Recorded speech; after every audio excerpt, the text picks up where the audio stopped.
Ug mao din ni mga inday ang isa sa business nako diri sa bukid. Ako i-share sa inyo og giunsa nako pagdala or giunsa nako pagtaguyod ang ako ang business diri. Kay lagi man mga inday dili tanang business nga mulago or mulambo siya ba. Pero depende ra sa pag-manage nimo or depende ra sad na kung kayahon ba jud nimo ang imong business nga imong gusto. Kay dili man gud pwede nga mosulod ka og isa ka business nga wa kay knowledge about anang imong business. Mo nang importante jud kay ang knowledge kung mag-business ka or unsa nga business ang imong sudlan ba. Og anyway mga inday, maayang adlaw di ay sa tuang tanan. Og sa pagsulod din ako nga business ani mga inday no, kay ang akong bit-bit ani or ang akong ginahuna ani is lakas ng loob lang jud or kailangan lang jud ko musugal ani nga negosyo. Kay lagi man sige ko pangayo sa Ginoo og tagaan pa ko niya laing idea kung unsa nga pamaagi nga para maka-income pug ko ba. Mao nang isulod sa akong nahuna nga magbabuyan ko, mao nang lakas ng loob ang ako ang gibuhat ani. Og sa pilmero din akong buhi katong wala pa ko nagbuhi og anay, so nagbuhi pa ko og baboy nga ako ang gipangbaligya every 2 months. O sa pagbuhi na kog pilmero sa duha ka bulan, kay gimalas ang first nako nga buhi.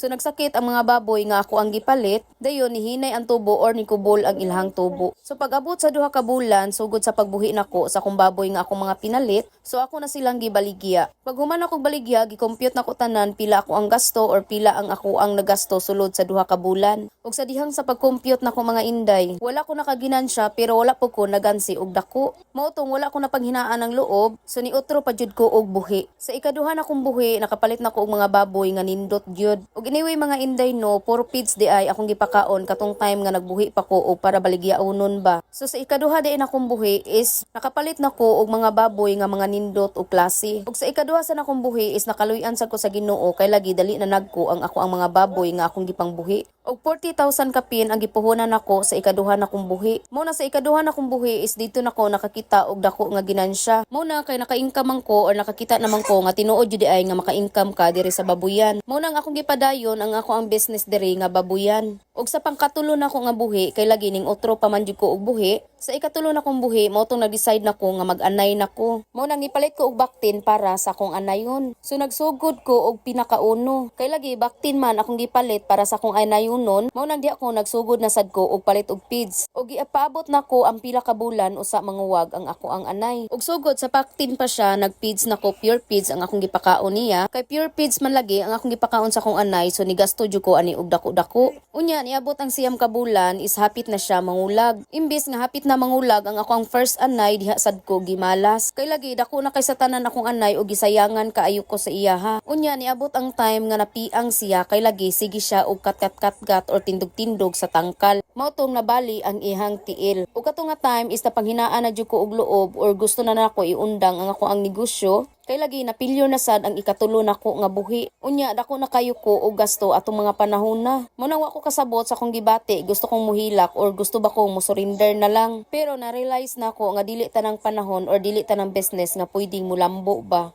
Mao tong akong ibaligya ang akong anay kay lagi napiang man. Unya sa pagbaligya nako is palito na lang sa komprador og barato kayo kay lagi daw piang na. Mao nang nag-decide ko nga ako na lang siyang lapaon or ako na lang siyang ikilo-kilo og baligya. Kay para makabawi ko bahala o gamay na lang nga kantidad. Munang pag-abot sa business, kailangan jud ka og diskarte. Kay kung wa kay diskarte sa business nga imong gisudlan, so failure og gansi jud ka. Mao tong mibuhi na sad ko og balik. Sa pagbalik nako og buhi sa pang-ikaupat nako nga pagbuhi og baboy, niundang nako og buhi atong every 2 months nga akong ibaligya ba. Kay lagi dili kay ko ka-income atong nga mga pamaagi. Mao tong nag-decide na sad ko nga magbuhi ko sa pang-ikaupat nga business. Sa ikaupat na kong buhi is mao tong nag-anay na sad ko, nagbalik na sad ko og uno. Kay lagi ni balik na masag kog uno, so nagpalit na sa kog ubaktin ug ako na pong gi-pure feeds. Nagpaabot na sad ko og pulo ka bulan usa manguwag or usa mudako ang ako ang baktin. So wala na lang nako una-unaa og pila na sad ang ako ang gastuhon usa na sad ko makabuhat og anayonon. Pag-abot sa pulo ka bulan nanguwag ang ako ang anay. So kipahbalan nako or ako ang gipaiay ang ako ang anay. So nidaga na sad og tulo ka bulan usa manganak ang ako ang anay. Pag-abot sa panahon nanganak ang ako ang anay, mo nang ning uli ko sa bukid og 1 month kay lagi ako'y mangunay sa ako ang kagwalingong negosyo. Kay ang gusto nako is mabuhi jud ang tanang anak sa ako ang anay. Dito na nagsugod nga grabe nako kakapoy. Ug kani nga negosyo is dili siya basta-basta kay lagi kapoy jud kaayo samot nagmanganak na ang anay. Kay kailangan jud ka magbilar kay para dili mga tamakan ang mga baktin nga imong gibantayan. Kay lagi ako raman tagagabi ang magbilar. Didto na sad ko nakanahuna nga undangon na nako ang ako ang negosyo nga babuyan. Kay lagi dili sayon ang pag-atiman ug marag ni surrender nako sa kakapoy. So ning sulod ko ning bisnisa is 50-50 jud ang akong huna-huna sa tinuod lang. Gusto na ko muundang or gusto na ko mo surrender, pero pag abot sa duha ka semana nakita nako akong mga baktin himsog ug mga dagko. Kay didto na sad ko nakanahuna nga dili ko mo surrender kay lagi nindot kayo ang mga grasya nga gihatag sa Ginoo sa kuha. Ug balikan na ito nato katong nanganak pa ang ako ang anay. So grabe na ko ka-struggle atuha nga time. Kay lagi man mga inday ang akong anay is wala siya'y gatas ba. Mao tong nag-decide ko ang mga baktin ako ana lang silang gatason. Mao nang nagpalit ko og mga bidbiron samtang wa pay gatas ang akong anay so ako sa silang gipatutoy og bidbiron unya 11 sila ka buok. Dito na sad ko nagpagawas og lain na sampuhunan. Unya lagi pagsulod nako ani nga business kay ready man kay ko. Mo nang nakabalo ko og unsaon nako pagpagatas ang ako ang anay. Mo nang nipalit ko og tambal pang inject para pambungkag sa iyang mga gatas or paggatas sa iya. O nagpalit sad ko pagkaon sa baboy nga makagatas dayon. Kay lagi bago siya nanganak nawala sad ang gana sa iyang kaon. Nagpalit na sad ko og mga condensed milk kay isagol nako sa iyang pagkaon kay para mukaon siya or mubalik ang gana sa iyang pagkaon. After 3 days gikan pagpanganak niya so diha na siya gigatasan. Og kana sad nga time nanutoy na iyang mga anak og nangabusog na sa iyang gatas mo nang nagundang nako og patutoy og batol nila. Og sa mga baktin sad, so ako pud silang gipang-immunize so kailangan na sad ka magpagawas og lain na sang kwarta nga puhunan nimo. Kay daghan pa kay kampaliton para mga tambal, vitamins or injects sa imong mga baktin. So katutan ang gastuha is akong gilista og ako ang gi-compute paghali na sa ako ang mga baktin. Pag abot sa isa ka bulan, gilutas na nako akong mga baktin ug ako na sad silang gibaligya. Ug kaluoy sa Ginoo nakakita ko og komprador nga tanang baktin ang siyam ka buok is iyang gihurot og palit.